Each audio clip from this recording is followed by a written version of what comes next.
nggak perlu ngomong, kita nggak perlu untuk menyampaikan kepada calon kita tentang aib-aib kita. Yang sudah berlalu, biarlah berlalu, nggak usah diungkit-ungkit lagi.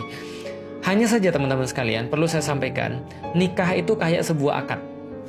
Kalau nikah itu adalah sebuah akad, maka sama kayak kita beli barang. Itu permisalannya. Beli barang itu ya berarti kalau misalnya teman-teman sekalian beli barang, contoh misalnya nih, saya beli barang online. Penjelasannya begini. Yang saya perlukan begini, dan begini.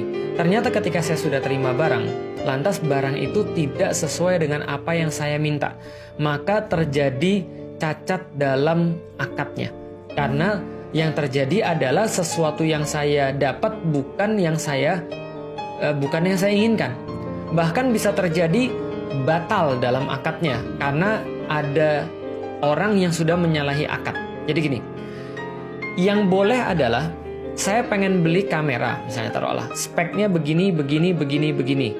Lalu kemudian harganya segini. Saya bilang saya sepakat, tolong kirimin ke saya.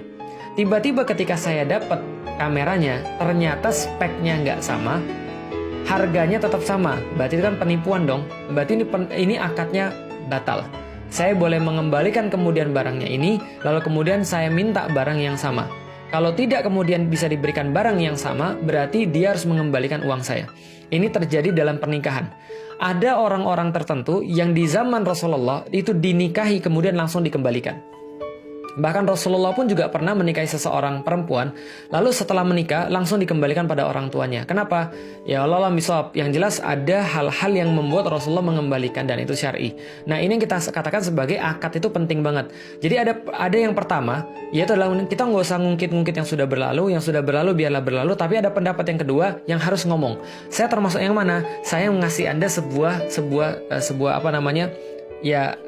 sebuah inilah semacam kayak peta. Jadi gini petanya. Do and don't-nya begini.